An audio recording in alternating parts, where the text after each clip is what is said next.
Olá, meus irmãos e irmãs, sejam bem-vindos ao canal Vinícius Siqueira. E se você ainda não é inscrito aqui no canal, se inscreva aqui no canal e não esqueça de ativar o sininho das notificações. Todos os dias são postados vídeos abençoados aqui no canal, para te abençoar. Vamos a mais uma palavra do Senhor.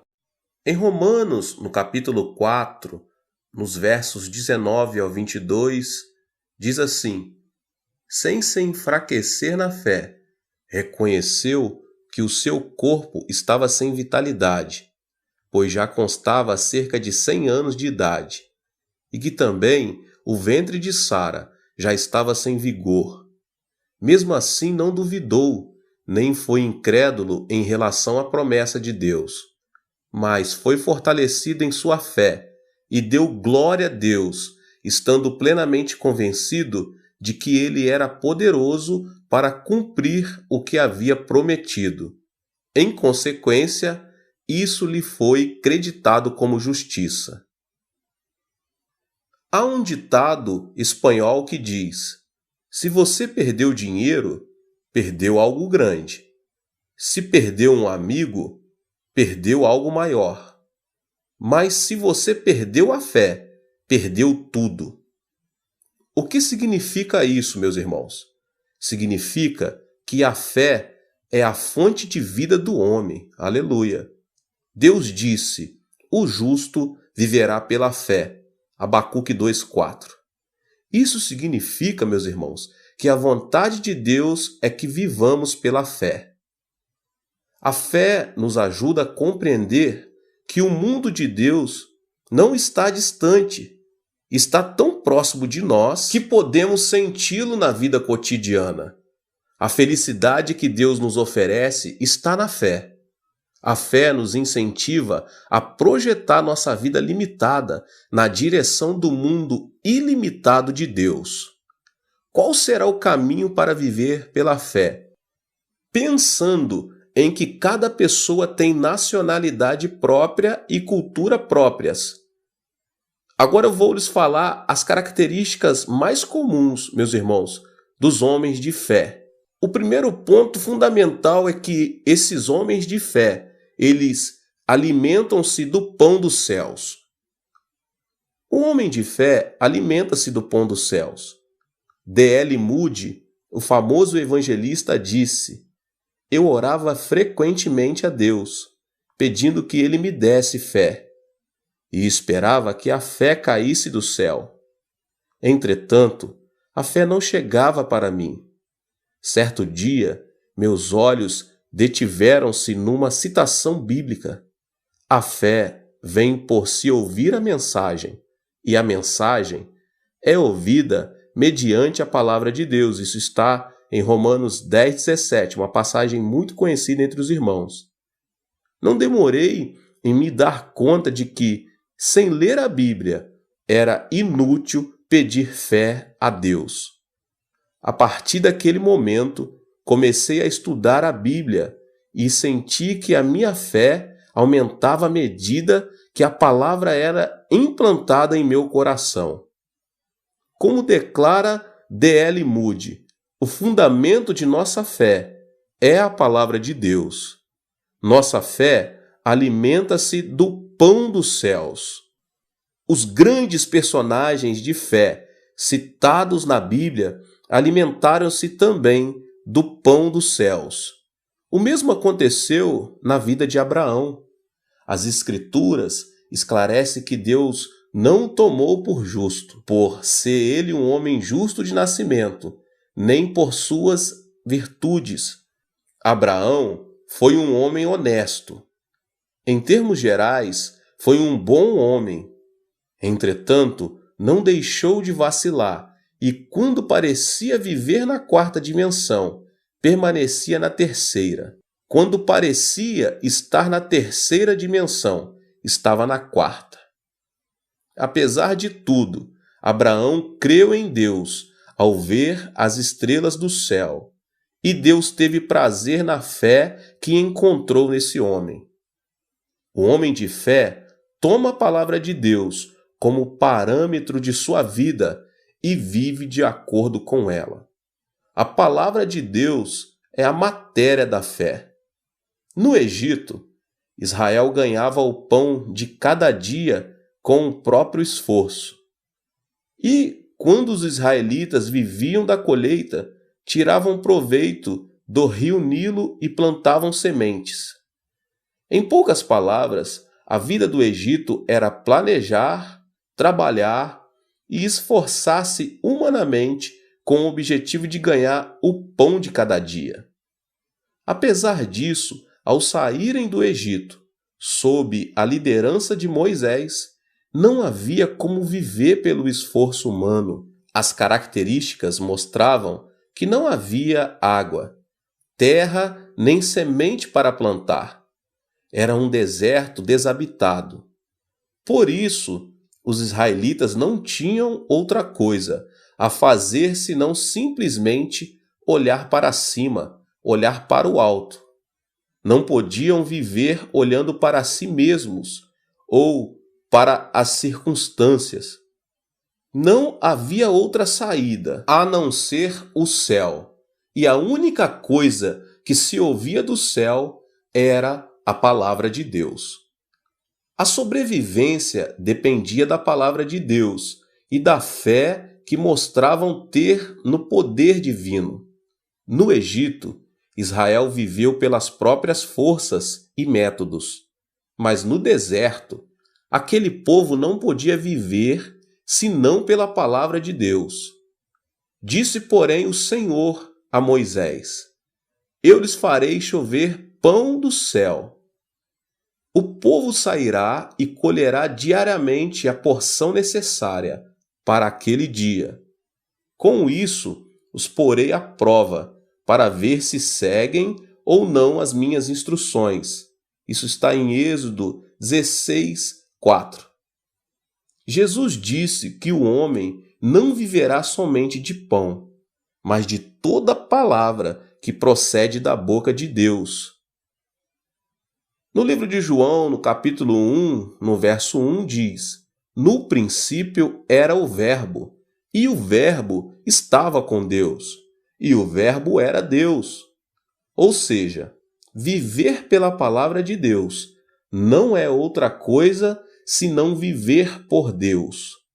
Viver pela palavra significa viver por Deus, por seu poder e graça, não pelo esforço humano. Um outro ponto que eu quero vos falar é que você precisa decidir crer. A cada momento, o homem de fé deve tomar a fé oferecida por Deus e torná-la sua. A fé é o canal que nos permite conseguir a espiritualidade da quarta dimensão e experimentar a presença e o poder de Deus em nossa vida. O importante é que, para termos acesso ao mundo da quarta dimensão, primeiramente, devemos aceitar a realidade de que não podemos aperfeiçoar e melhorar o nível de nossa fé. Para ter acesso à quarta dimensão, devemos reconhecer que a nossa fé não é uma emoção, nem um destino, e sim uma decisão. A fé é uma decisão tomada quando a pessoa defronta com a pergunta: crer ou não crer? De maneira nenhuma, a fé é uma área na qual entra em jogo a emoção. Ainda que a emoção possa ser grande, ajuda na vida cristã, devemos entender que a fé não é emoção, e sim uma questão de decisão. Se a fé fosse emoção, por que Jesus teria repreendido seus discípulos ao dizer: vocês não têm fé? Se a fé fosse emoção, quando não sentirmos arder um fogo em nosso coração, deveríamos afirmar que não temos fé. O motivo pelo qual o Senhor repreendeu os discípulos, rotulando-os de homens de pequena fé, deve-se ao fato de a fé ser uma questão de decisão. A Bíblia demonstra que a fé é uma decisão. Paulo revela que Deus reparte a cada um conforme a medida da fé. Romanos 12, 3. Quando Pedro começou a andar sobre as águas, a questão era olhar para Jesus ou para as circunstâncias? Olhar para Jesus ou olhar para o gigante? Olhar para Jesus ou olhar para o problema? Por esse motivo, Jesus repreendeu Pedro, dizendo que ele era um homem de pequena fé. Por quê, meus irmãos? Porque o discípulo escolhera olhar para as circunstâncias e não para Jesus. A fé é uma questão de decisão, é uma área controlada pelo intelecto, não pela emoção. Não obstante, pelo fato de a fé pertencer à quarta dimensão, ter fé implica crer no oposto à terceira dimensão. De acordo com a perspectiva dos que vivem na terceira dimensão e que por isso carecem de fé, viver pela fé é sinônimo de ilógico, irracional e não científico. De acordo com eles, viver pela fé é crer no incompreensível. A bem da verdade, o mundo da fé não é oposto à lógica, à ciência e à filosofia. É mais que isso. A fé reconhece a razão. A diferença, porém, está em que a cosmovisão da fé aceita o sobrenatural. Portanto, a cosmovisão da fé não é antinatural, é sobrenatural. Eu quero te fazer uma pergunta nessa noite. Onde está a sua fé? Logo depois de ter acalmado a tempestade que fustigava o barco, Jesus perguntou aos seus discípulos: onde está a sua fé? Observe que Jesus não repreendeu seus discípulos, dizendo que eles não tinham fé. Simplesmente perguntou-lhes: onde está a sua fé? A que se deve isso, meus irmãos? Quando os discípulos subiram com Jesus no barco, o Senhor lhes disse: vamos para o outro lado do lago. Se Jesus disse, acontecesse o que acontecesse, apesar da tempestade, o barco tinha que chegar à outra margem do lago. A palavra de Deus permanece para sempre, ainda que os céus e a terra passem. O problema é que os discípulos haviam se esquecido da promessa divina. O que nos diferencia como cristãos dos incrédulos é que não vivemos pelo pão material, e sim pela crença na promessa de Deus. No Egito, o povo de Israel viveu pelo pão durante 430 anos. Ao chegar, porém, ao deserto, não podiam mais viver pelo pão, porque não havia alimento, água, hospital, tampouco roupas. Eles dependiam somente do Senhor. Quando Israel cria na palavra, que era transmitida por intermédio de Moisés, caíam maná e codornizes, brotava água, enfermidades eram curadas e a roupa não se estragava. Durante 40 anos, o povo de Israel viveu não pelo pão, mas totalmente pela palavra de Deus. Da mesma forma, os cristãos de hoje devem reconhecer que vivem num mundo dentro de outro mundo. Os incrédulos vivem na terceira dimensão e estão sujeitos ao tempo, espaço e matéria. Mas nós vivemos no mundo do Espírito Santo, que supera o plano tridimensional. O Espírito Santo aproxima-se de nós por meio da palavra e, por meio dela, resolve nossos problemas.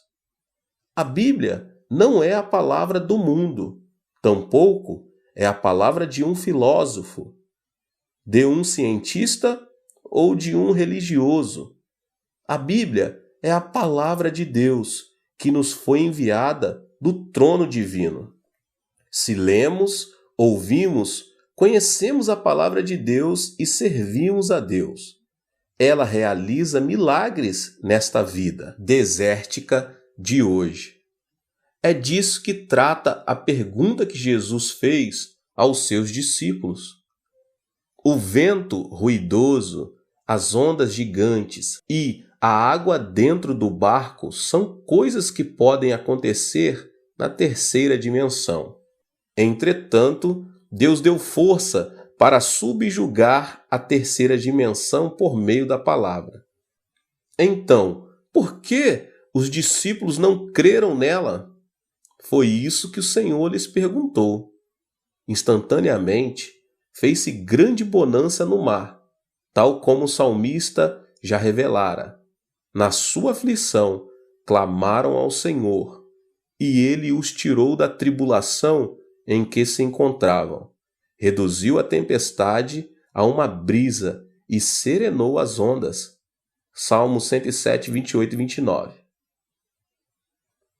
Atualmente, o Senhor acalma a tempestade de nossa vida quando lemos a palavra. Antes de sairmos em direção ao mundo, devemos crer na palavra de Deus. A diferença entre nós e os não cristãos é o grande privilégio de termos a palavra de Deus e crermos nela. Você e eu vivemos baseados na palavra de Deus. Quando alguém se afasta do Senhor, não lhe resta mais nada senão depender do próprio sentido e juízo, sendo influenciado pelas circunstâncias. Ao se afastarem do Senhor, os discípulos prestaram atenção no vento forte. No entanto, quando alguém se aproxima do Senhor, não teme, apesar do vento e das ondas, porque Jesus é maior que todas as ondas, o vento e qualquer outra coisa do mundo. O Senhor nos amou tanto que seu corpo foi dilacerado na cruz.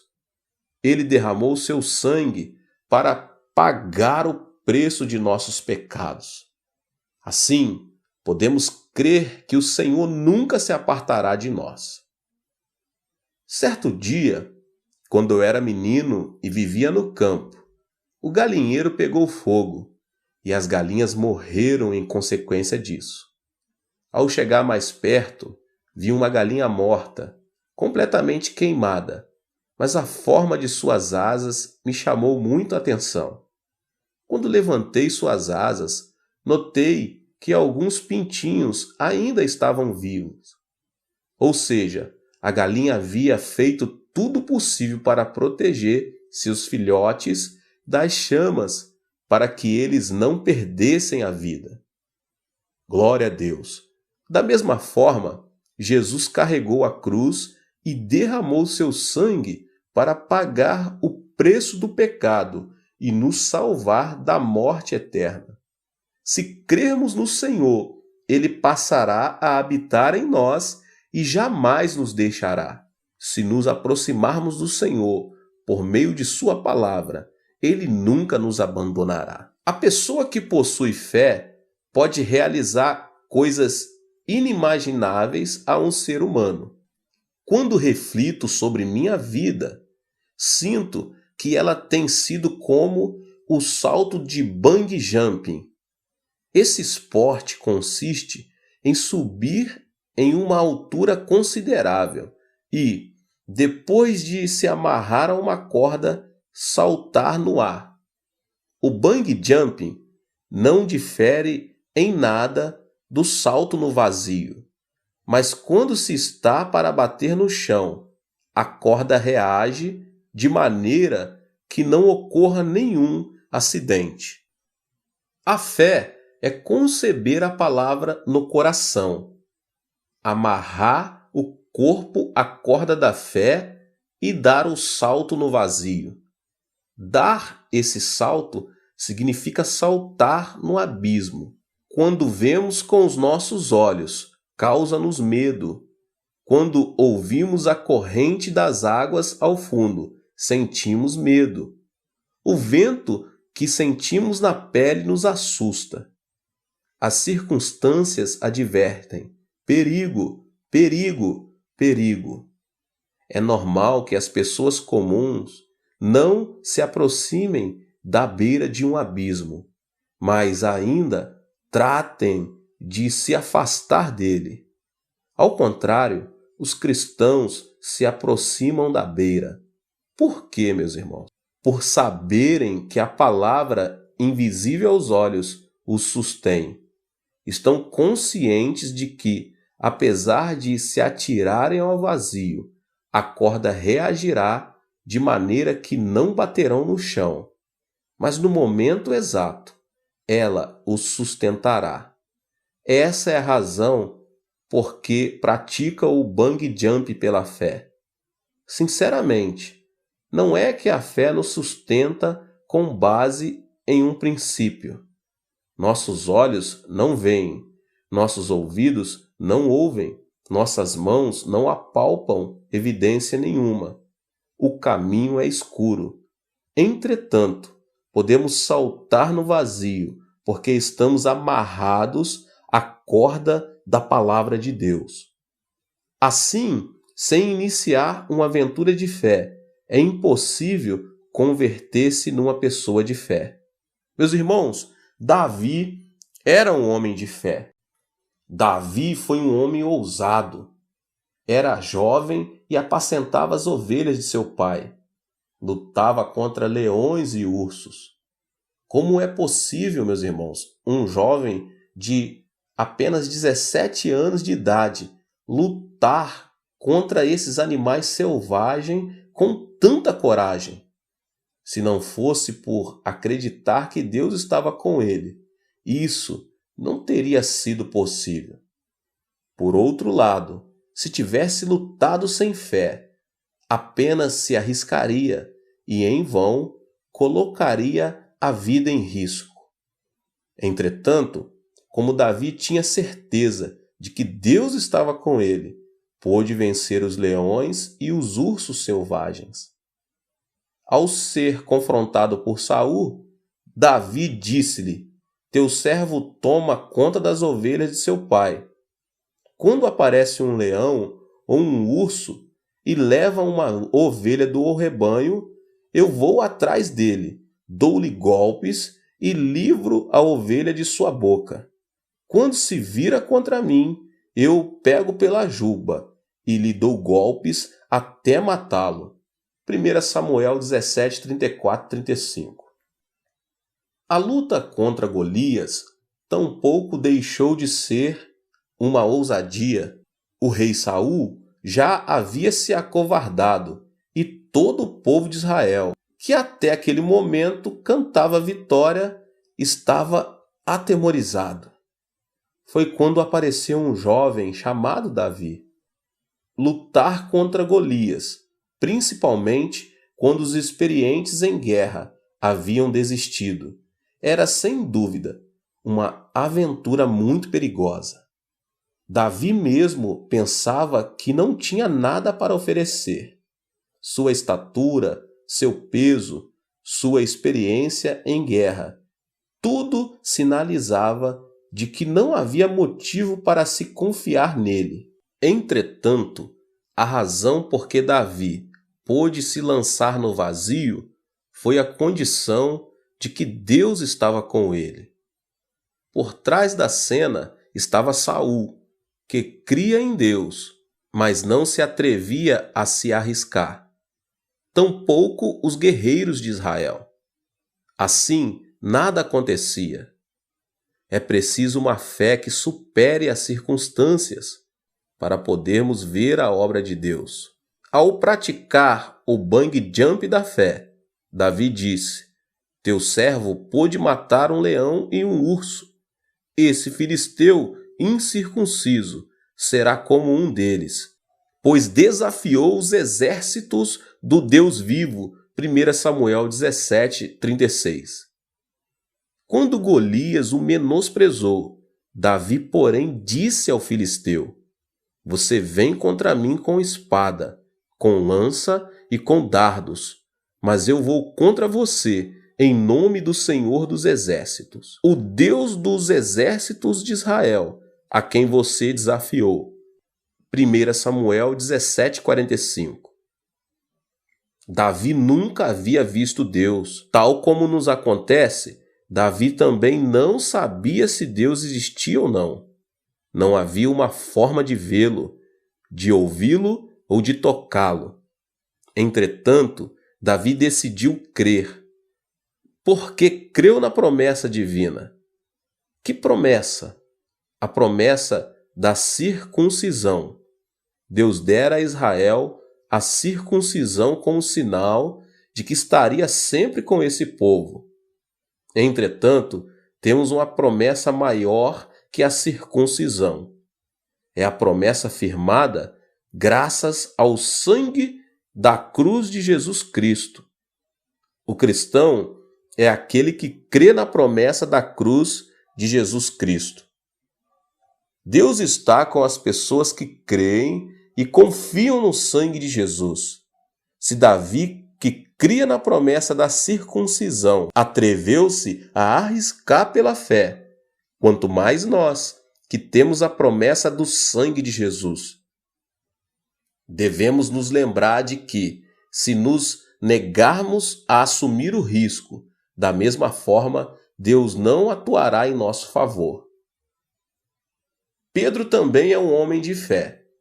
Pedro estava lavando as redes, pois não havia pescado durante a noite toda. Jesus pediu-lhe que lhe emprestasse o barco por um instante. Ao pregar a palavra de Deus, quase ao nascer do sol, Jesus disse-lhe que fosse pescar ao largo do lago. A água do mar da Galileia era tão límpida que os peixes subiam durante a noite e, com o nascer do sol, desciam bem ao fundo, o que significava que lançar a rede de nada adiantaria. Portanto, pescar de manhã cedo, com o sol no horizonte, era uma atitude ilógica. A palavra de Jesus foi incompreensível. Entretanto, Pedro olhou fixamente nos olhos de Jesus e notou a seriedade do assunto e a autoridade do mestre. E disse: pesquei durante a noite toda, mas por tua palavra lançarei a rede. É disso que trata a aventura da fé. Todos os colegas riram de Pedro ao vê-lo fazer-se ao mar junto com Jesus. Esse homem está louco. Como é possível? Se todos sabemos que não podemos pescar durante a noite toda, quanto menos com o sol nascendo. Será impossível. Essa é a aventura mais doida que já vi em toda a minha vida. Apesar do murmúrio, Pedro conseguiu pescar tanto que a rede estava a ponto de romper-se. Ao ver que não conseguia trazer o barco sozinho, pediu ajuda para os seus colegas. Veja o que está relatado em Lucas, no capítulo 5, os versos 4, 5 e 6. Tendo acabado de falar, disse a Simão: vá para onde estão as águas mais fundas, e a todos lancem as redes para a pesca. Simão respondeu: mestre, esforçamo-nos a noite inteira e não pegamos nada. Mas, porque és tu quem está dizendo isto, vou lançar as redes. Quando o fizeram, pegaram tal quantidade de peixes que as redes começaram a rasgar-se. Como Pedro se converteu no discípulo sucessor de Jesus? Porque ele é conhecido como o apóstolo dos apóstolos? Por sua fé notável. Pedro foi um homem que, diferentemente dos outros discípulos, aventurava-se continuamente na fé. Embora não vendo nada, não ouvindo nada, nem tocando em nenhuma evidência, tomava a decisão de se aventurar na fé. Como sabemos, certa ocasião em que os discípulos tomaram o barco para atravessar para o outro lado, Jesus não os acompanhou. Eles foram surpreendidos por uma grande tempestade e tiveram de remar com muita dificuldade. Foi então que Jesus aproximou-se deles, como uma luz resplandecente. Os pescadores acreditavam numa fábula antiga, segundo a qual, se alguém visse um fantasma em meio a uma tempestade, o barco afundaria. Alguém gritou: "Um fantasma!" No mesmo instante, todos se convenceram de que o barco iria a pique, até ouvirem uma voz. Era nada menos que a voz de Jesus: "Coragem, sou eu, não tenham medo." "Senhor", disse Pedro, "se és tu, manda-me ir ao teu encontro sobre as águas." "Venha", respondeu ele. Quem se atreveria a andar sobre a água, ao observar que as ondas o estavam fustigando e o barco havia perdido o equilíbrio? Sem o espírito de aventura, isso não seria possível. Além disso, não era dia e sim noite. Era escuridão total. Só o que viam eram as ondas, o vento e o barco em movimento. Mas foi nessa situação que Pedro disse: "Senhor, se és tu, manda-me ir ao teu encontro por sobre as águas." Quando Jesus disse: "Vem", Pedro não teve medo de sair do barco e começou a andar sobre as águas. Esse é o poder da fé. É certo que Pedro foi quem negou Jesus, mas na hora de crer, ele o fez com grande coragem. Pedro ficou conhecido como o discípulo sucessor, porque não tinha uma fé comum, mas uma fé acompanhada de um espírito de aventura. Pedro era uma pessoa que tinha a fé que diz: "Se tiver de morrer, certamente morrerei." E corria até o Senhor pela fé. "Senhor", disse Pedro, "se és tu, manda-me ir ao teu encontro por sobre as águas." "Venha", respondeu ele. Então Pedro saiu do barco, andou sobre as águas e foi na direção de Jesus. Se você fosse Pedro, o que você teria feito no lugar dele? Certamente não teria querido sair do barco. Penso que eu faria o mesmo, meus irmãos. Pedro, porém, saiu do barco. Ao lermos esse relato, o fato não nos parece um grande desafio. Entretanto, quando enfrentamos na própria pele alguma situação parecida com essa, vemos que não é tão fácil quanto pensamos. Logo depois da ressurreição de Jesus e de sua ascensão ao céu, ele enviou o Espírito Santo ao subir ao templo, às 3 horas da tarde. Pedro e João depararam com um aleijado que estava mendigando. Tratava-se de um aleijado de nascimento. Pedro e João, olhando bem para ele, disseram: "Olhe para nós." Esperando receber alguma coisa, o homem estendeu a mão. Nesse instante, Pedro lhe disse: "Não tenho prata nem ouro, mas o que tenho, isso lhe dou. Em nome de Jesus Cristo, o Nazareno, ande." E segurando-o pela mão, ajudou o homem a levantar-se. Como vemos nesse relato, a fé do apóstolo Pedro não era nada comum. Imagine o cenário ao seu redor, com tanta gente entrando no templo. Entretanto, Pedro disse em alta voz: "Não tenho prata nem ouro, mas o que tenho, isso lhe dou. Em nome de Jesus Cristo Nazareno, ande." Se você quer viver em outra dimensão, deve se converter em alguém de fé. Contudo, o certo é que nem todos podem se converter numa pessoa de fé. A pessoa de fé é aquela que confia na palavra de Deus. E mais, não somente confia, como também se atreve a dar um salto de bungee jump pela fé. Você ainda sente que sua fé vacila por suas emoções ou sentimentos? Então deixe de olhar a constante mudança das circunstâncias da terceira dimensão e decida crer na palavra de Deus que nunca muda. Se você decidiu crer na palavra de Deus, é tempo de começar uma nova aventura e experimentar o poder que existe na fé. Contudo, devemos reconhecer que isso não se realiza mediante a vontade humana. Isso acontece pelo fato de um homem não poder usar o poder de Deus como se fosse uma lâmpada mágica. Renuncie a esse tipo de falsa fé. Proste-se diante do Senhor, expresse uma nova dimensão de fé e comece a viver uma vida criativa. A fé é comprometer-se por completo, confiando na palavra de Deus. Nossa identidade mudou de homem pecador para homem justo, pelo fato de possuirmos o passaporte da fé. A fé é o documento de identidade que evidencia que somos filhos de Deus e irmãos de seu Filho, Jesus Cristo.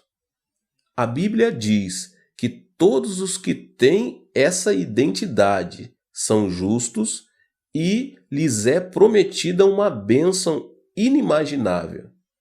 Se quisermos nos converter em pessoas de fé, devemos encher o nosso intelecto com a palavra de Deus. Uma vida não formada pela palavra de Deus é como uma casa edificada sobre a areia. O passo seguinte é preservar a fé, tal como Pedro lançou as redes confiando na palavra de Deus. Devemos recordar que a fé é uma área que envolve não somente o intelecto, mas também a prática. Você pode começar a experimentar o mundo de Deus no momento em que se comprometer plenamente numa empreitada chamada fé. Meus queridos irmãos, que Deus abençoe a vida de cada um que ouviu essa palavra poderosa. Se você chegou pela primeira vez aqui nesse canal e ainda não é inscrito, se inscreva aqui no canal e ative o sininho das notificações para que você possa receber todos os vídeos e você possa deixar também o seu like e que você compartilhe este vídeo, esta palavra com as pessoas que você mais ama. E nos vemos nos próximos vídeos. Deus te abençoe mais uma vez. Eu gostaria que os irmãos abrissem as vossas Bíblias em Lucas capítulo 6. Nós vamos fazer a leitura do verso 45, que diz assim a palavra do Senhor: O homem bom tira coisas boas do bom tesouro que está em seu coração, e o homem mau tira coisas más do mal que está em seu coração, porque a sua boca fala do que está cheio o coração. Lembro-me de ter lido certa vez na revista Sun, periódico editado dos Estados Unidos, um artigo que comentava a forma com que 2 criminosos haviam sido capturados graças a um papagaio. Christie, o papagaio que mora em Richmond, foi o protagonista do episódio. De acordo com a revista Sun, tratava-se de um papagaio muito inteligente. Na verdade, quando um papagaio fala, não utiliza vocabulário próprio, no sentido estrito, ainda que um papagaio fale 5 ou 50 palavras. Não tem poder criativo em sua linguagem, porque ele se limita a imitar o som. Ao contrário, a linguagem do homem não é uma simples repetição de sons, mas contém uma ideologia, um pensamento, um significado, um sentido, uma filosofia e até uma observação artística. Assim, a palavra do homem tem uma estreita relação com o seu pensamento. Não podemos separar a palavra do pensamento, porque a palavra do homem é moldado pelo pensamento. Então, como podemos usar tanto a mentalidade quanto a confissão da palavra de acordo com a vontade de Deus? Meus irmãos, nesta noite eu quero explicar isso por meio da história de Davi.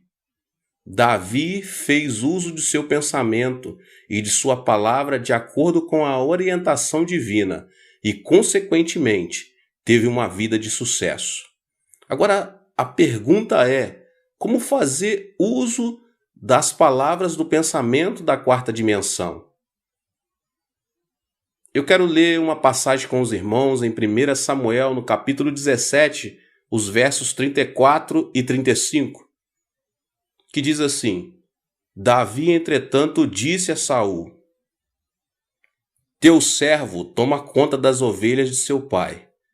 Quando aparece um leão ou um urso e leva uma ovelha do rebanho, eu vou atrás dele, dou-lhe golpes e livro a ovelha de sua boca.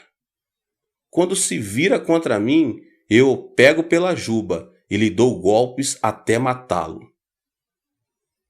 A primeira confissão feita por Davi foi diante do rei Saul.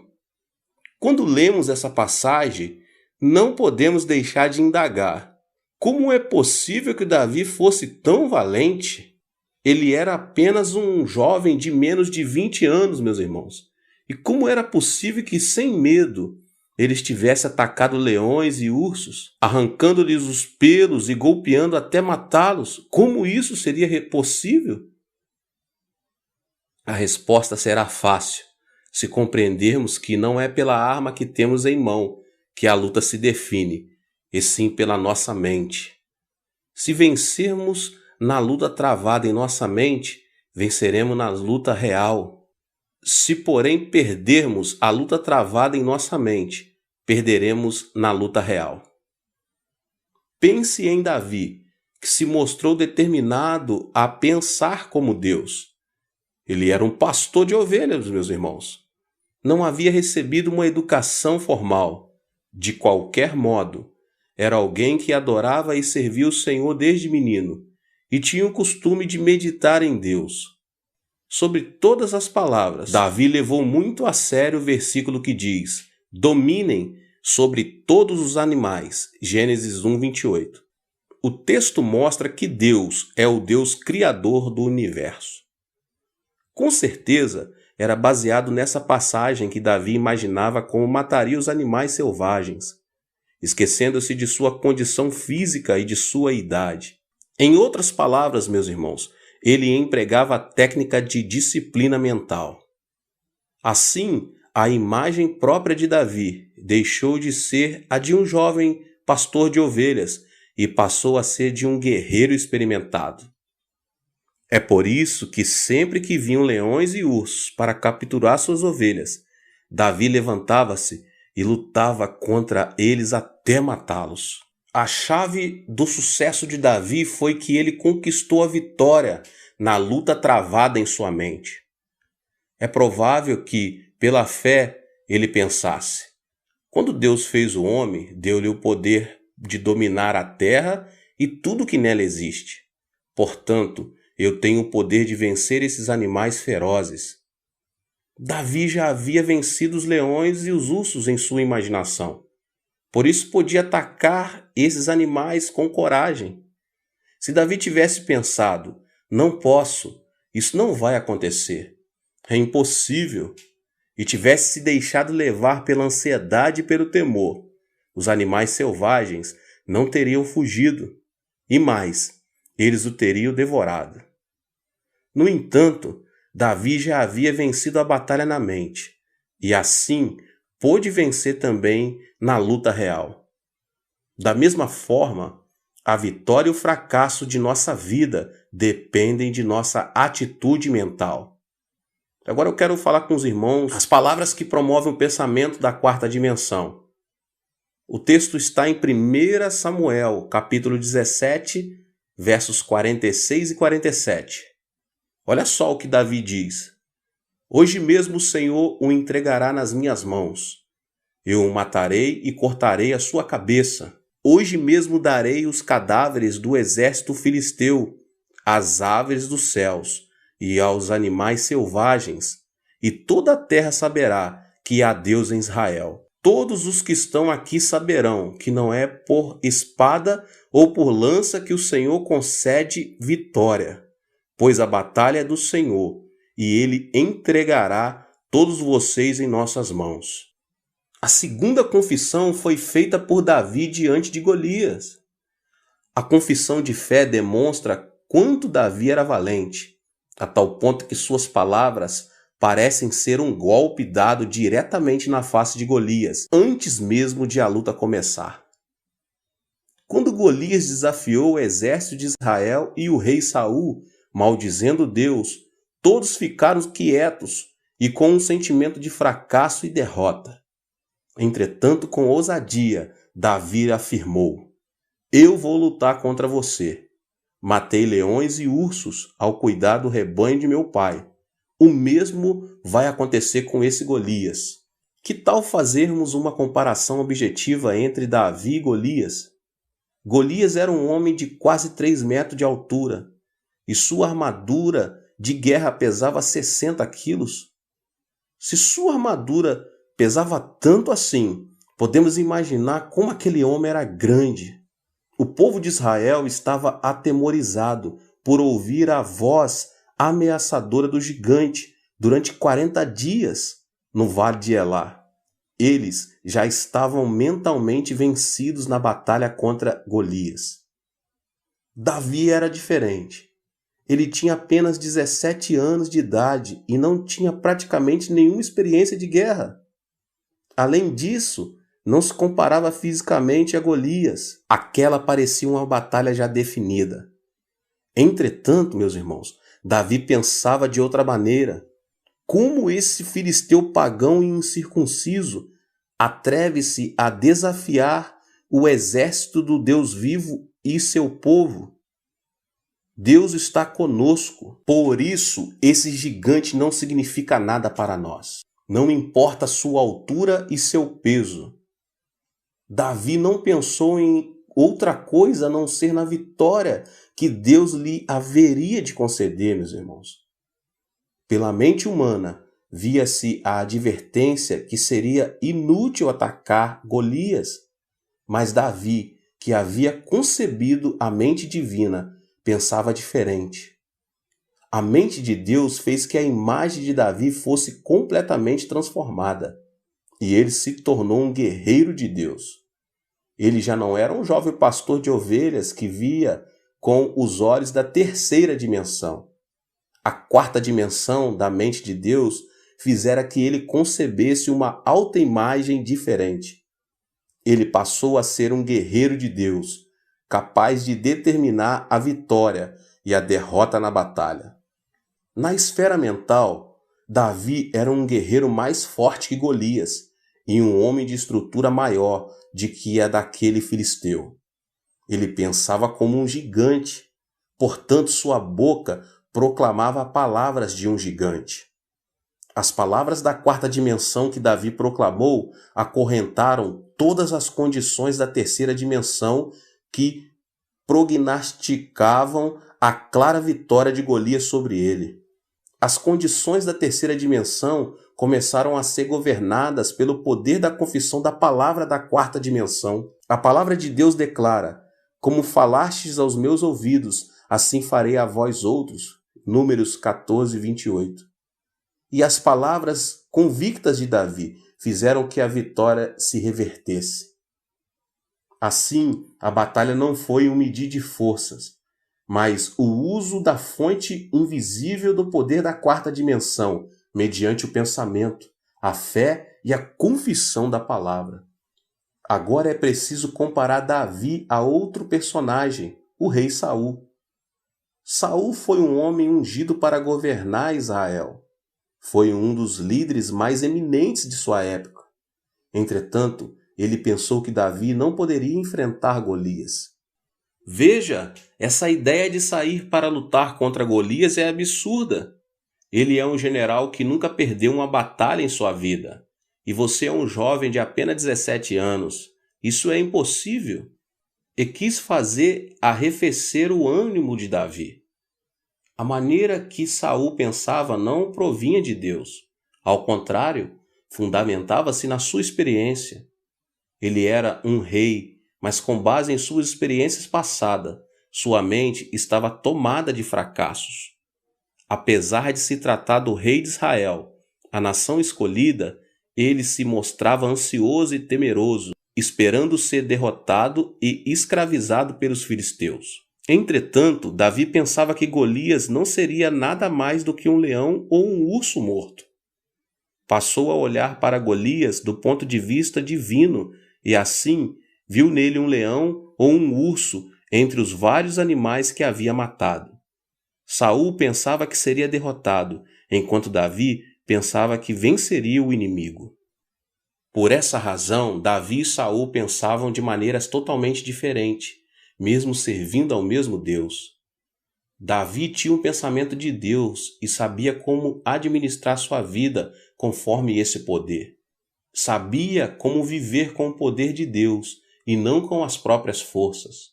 Por outro lado, Saul servia ao mesmo Deus, mas não refletia o poder da fé em sua vida.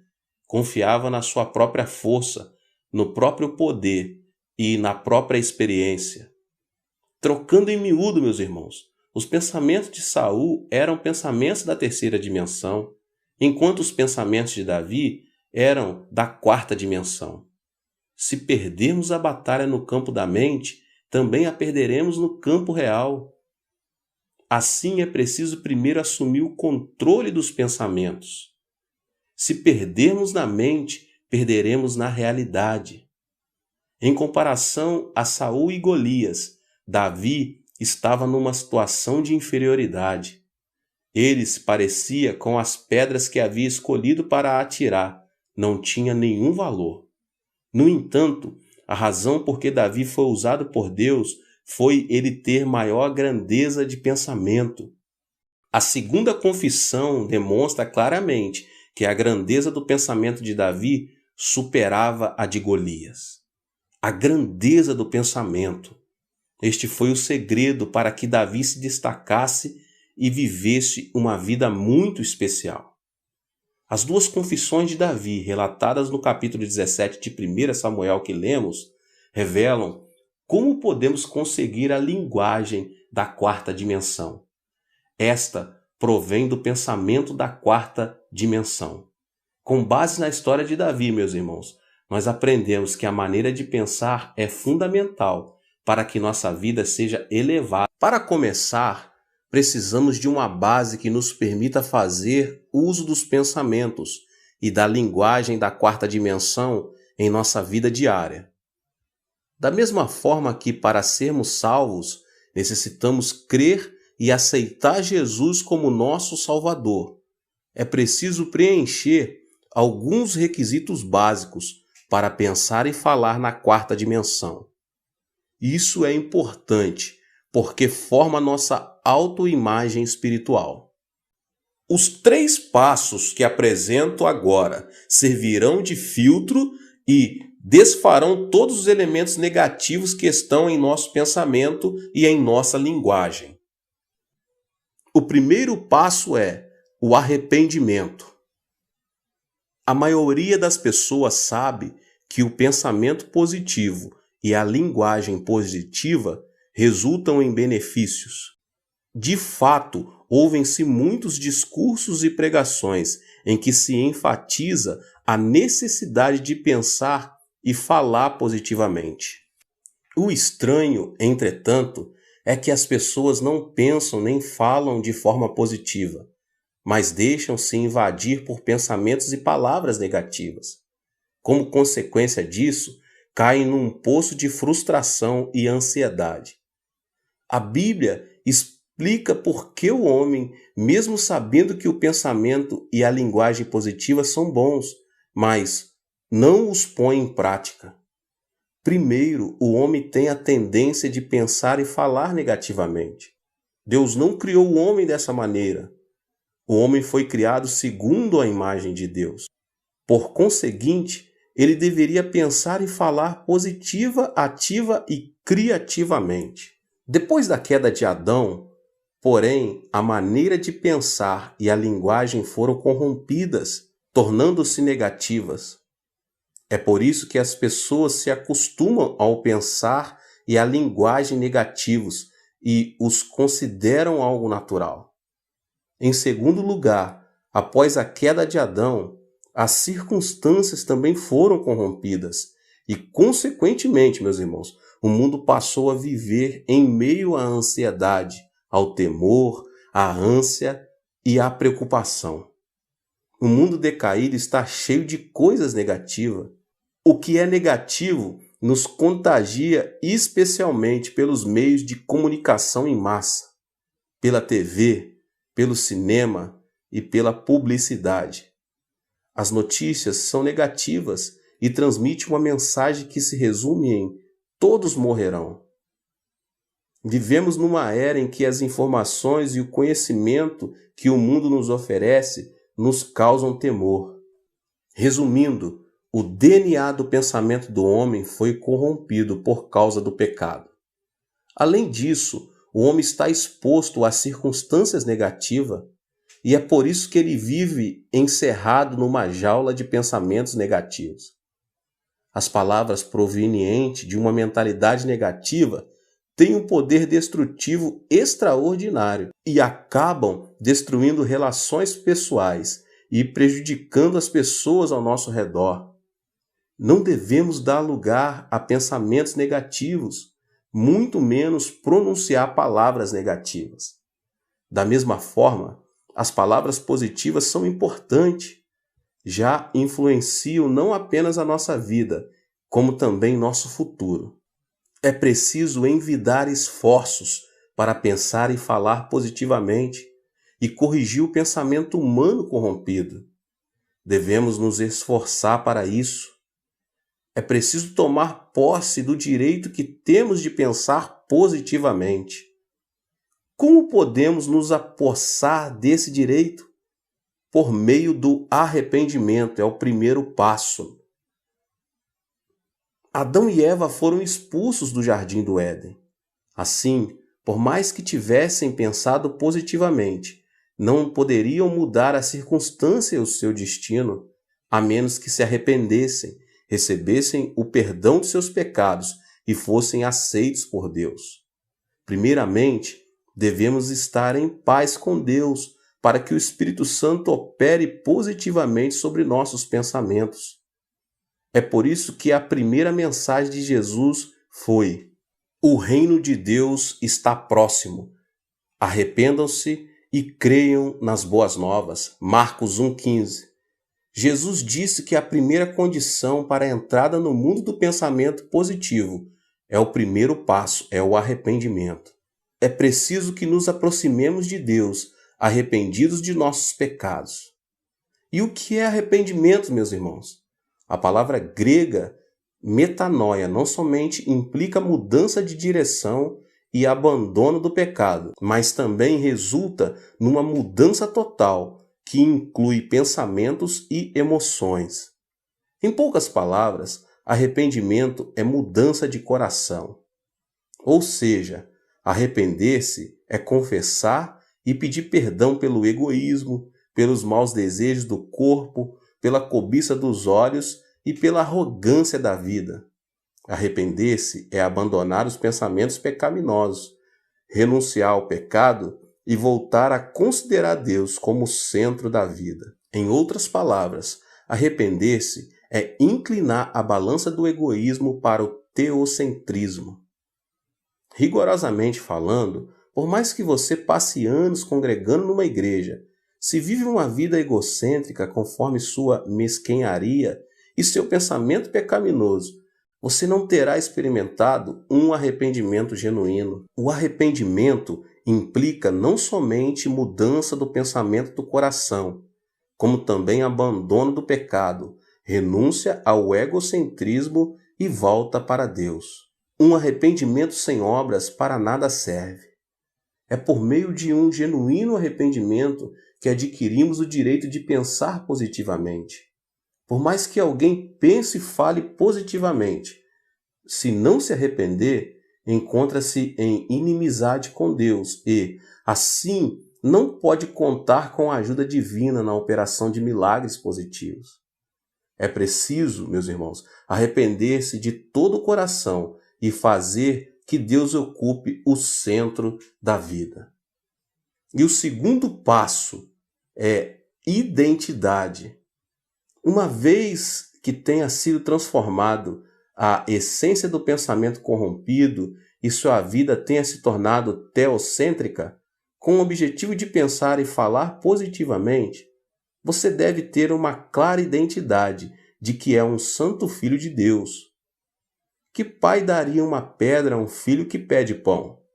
Que pai que daria uma serpente a um filho que pede peixe? A Bíblia diz: se vocês, apesar de serem maus, sabem dar boas coisas aos seus filhos, quanto mais o Pai de vocês, que estás nos céus, dará coisas boas aos que lhe pedirem. Mateus 7:11. A identidade afirma sermos filhos de Deus, nos trará a confiança de que Deus Pai nos protegerá para sempre.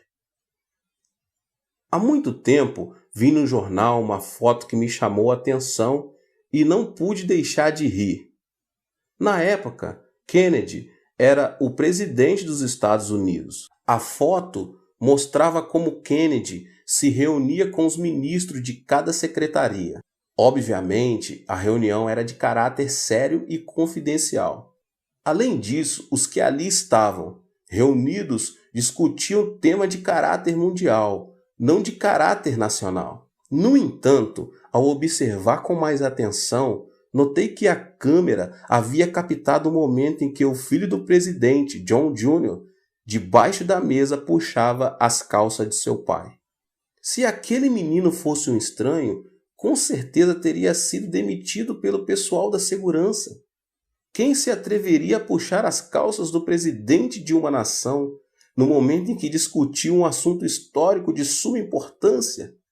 Entretanto, meus irmãos, John era o filho do presidente, razão porque ele pensava: haja o que houver, meu pai se agradará de mim.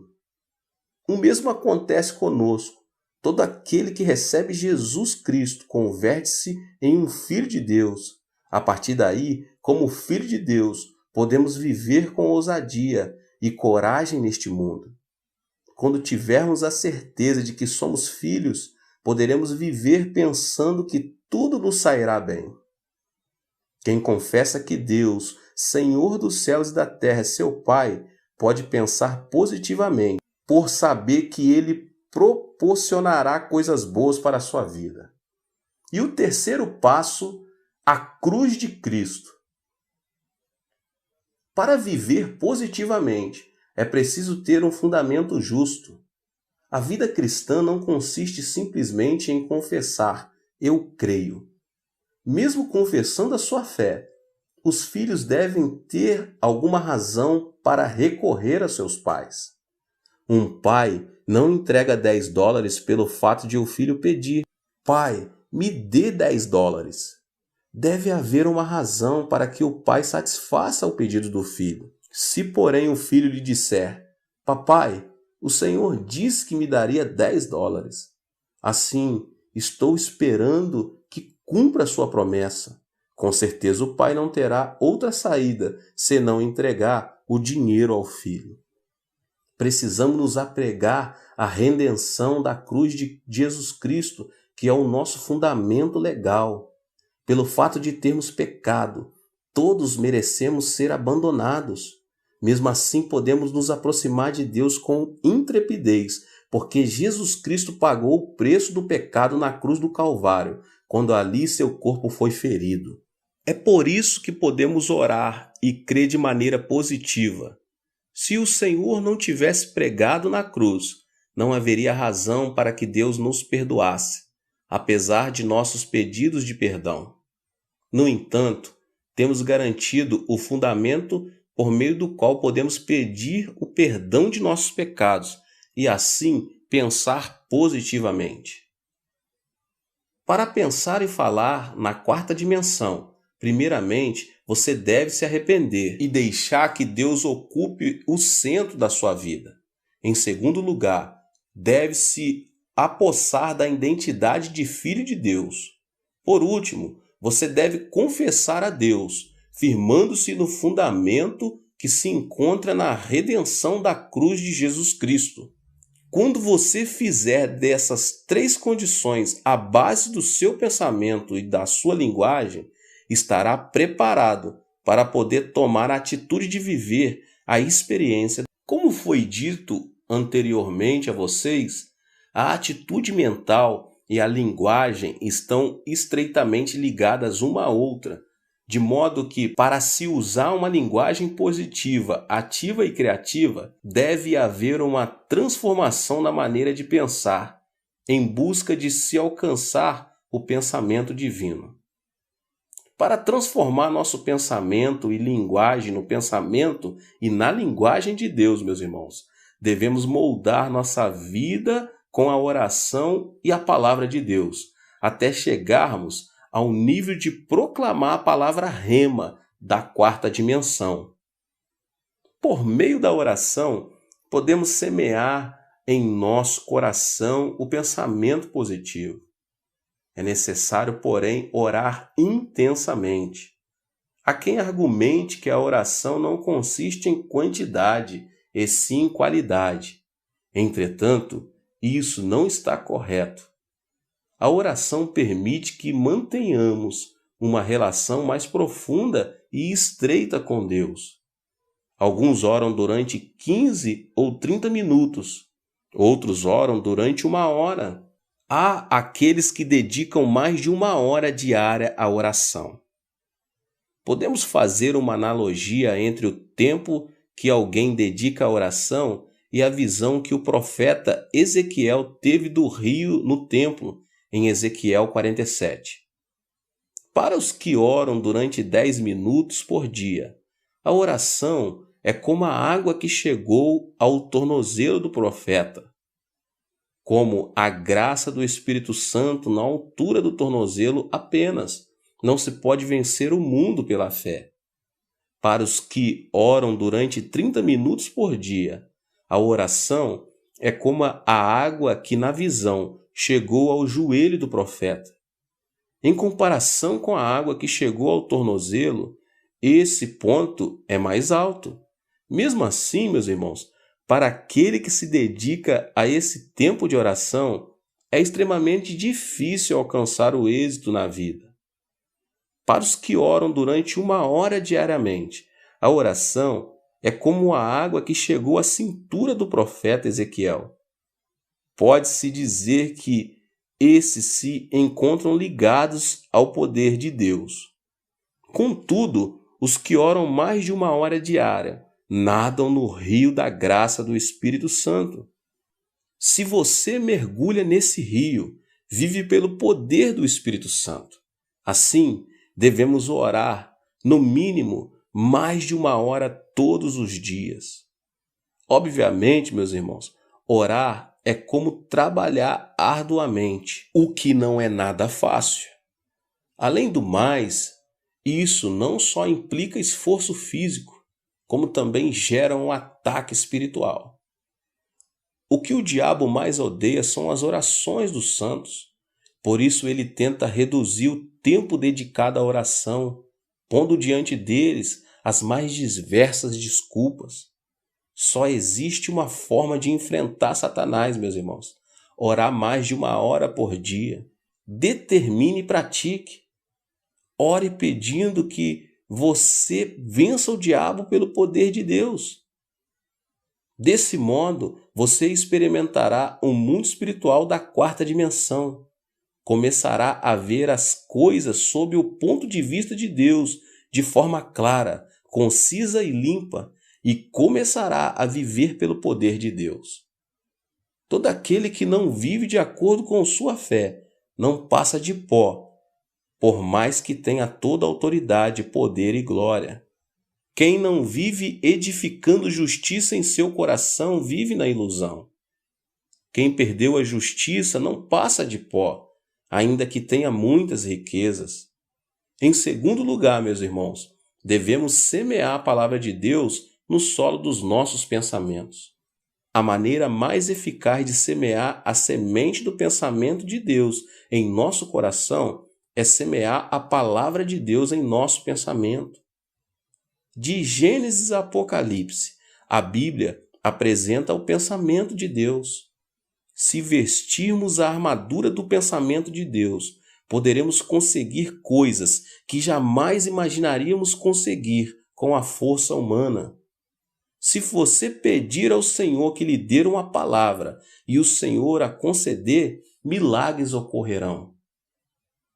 João 15:7 diz: se vocês permanecerem em mim e as minhas palavras permanecerem em vocês, pedirão o que quiserem e lhes será feito. Quando nos referimos à palavra, pensamos na Bíblia, que é o Logos ofertado a todos os homens. É por meio dele que conhecemos Deus e sua graça. Entretanto, existe outro tipo de palavra que nos permite experimentar o mundo espiritual da quarta dimensão, que é a Rema. Esta é a palavra que o Espírito Santo inspira especialmente do Logos. A razão por que a palavra Rema é importante deve-se ao fato de a palavra que se encontra contida na letra penetrar no pensamento do cristão, apegar-se a ele e operar um milagre. É por isso que se diz que a fé vem pelo ouvir, e o ouvir pela palavra de Cristo, ou seja, a palavra Rema. Qualquer pessoa pode ler o Logos e conhecer Deus e sua graça. Para obter a fé da quarta dimensão, porém é necessário receber a palavra Rema, dado por divina inspiração do Espírito Santo. O famoso evangelista e pastor D.L. Moody referiu-se à fé baseada na palavra Rema da seguinte maneira: orei durante muito tempo para que Deus me desse fé. Eu aguardava que a fé caísse do céu como uma rajada de vento. Entretanto, a fé não chegava para mim. Até que um dia li Romanos 10:17 que diz: a fé vem por se ouvir a mensagem, e a mensagem é ouvida mediante a palavra de Cristo. Percebi que eu estava orando equivocadamente, sem abrir as páginas da Bíblia. A partir daquele instante, passei pela experiência de ver minha fé crescer rapidamente. Além disso, a palavra Rema nos ajuda a superar os obstáculos, pois move o mundo espiritual da quarta dimensão. Laura Wilkinson, medalha de ouro na plataforma de 10 metros nos Jogos Olímpicos de Sydney, havia sofrido uma fratura na perna direita e seu treinador decidira que não a consideraria para a Olimpíada. Todavia, ao ler Filipenses 4:13, que diz: tudo posso naquele que me fortalece, ela sentiu uma grande inspiração. Tratava-se da palavra Rema para a sua vida. Ela meditava e confessava a palavra repetidas vezes durante o dia e deu graças por ela. A palavra Rema começou a dominar seus lábios. Laura Wilkinson lia e confessava essa palavra dezenas de vezes ao dia. O segredo da repetição é ouvir a palavra de Deus novamente. O mesmo pensamento de Deus que se lança e volta para nós como bumerangue. Quando escutamos a palavra Rema repetidamente, o poder que ela contém transforma nossa mente e nosso corpo. Não se trata de parapsicologia ou controle mental. Trata-se de aplicar o poder do Evangelho à nossa vida. Uma vez que a palavra governa nossa linguagem e sai da boca, volta aos nossos ouvidos, aumenta a fé e opera o milagre. Por meio da confissão de fé, Laura Wilkinson pôde superar a lesão e receber a medalha de ouro. Nem todos experimentaram esse tipo de milagre. Wilkinson teve de orar, clamar e lê a palavra com o propósito de experimentar o mundo da quarta dimensão. Foi nesse percurso que o Espírito Santo lhe deu a palavra rema, e ela creu no plano da quarta dimensão, que seria curada de sua lesão. Em consequência, pôde participar dos Jogos Olímpicos e ganhou a medalha de ouro, tal como havia pensado e confessado. O poder que transforma vidas por meio da quarta dimensão manifesta-se quando recebemos e confessamos a palavra rema. É fundamental semear a palavra de Deus em nosso coração.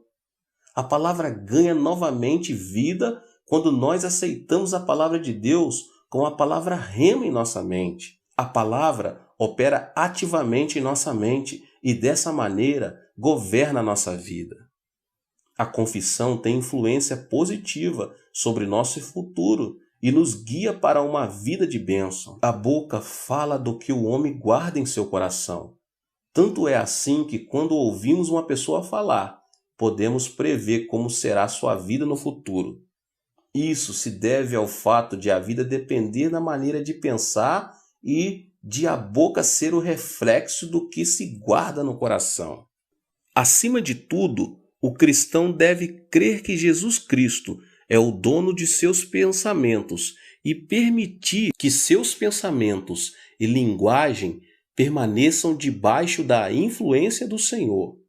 Essa é a chave pelo qual se alcançará o êxito mediante a espiritualidade da quarta dimensão.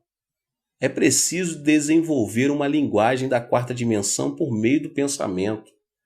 A palavra pronunciada tem o poder de atar e desatar a vida. No entanto, a maneira de pensar é o que dá forma e cor às palavras. Portanto, os simples fatos de perguntar o que você pensa é importante. Os lábios falam do que a pessoa pensa, e o que se fala com os lábios muda o futuro da vida. Portanto, devemos submeter a forma de pensar com o objetivo de proclamar a linguagem da quarta dimensão. Na vida de Davi, podemos observar que a linguagem da quarta dimensão provém da maneira de pensar. O homem foi criado para falar o que pensa. Portanto, deve encher sua mente de arrependimento, de identidade e da vitória da cruz. É nesse nível que você pode orar e proclamar a palavra rema. Essa é a técnica pelo qual podemos desenvolver a linguagem da quarta dimensão, mediante nossa maneira de pensar. Deus abençoe todos vocês, meus irmãos, que são inscritos aqui no canal. Você que ainda não é inscrito, se inscreva aqui no canal, ative o sininho das notificações para você não perder nenhum vídeo que é postado aqui nessa série da quarta dimensão.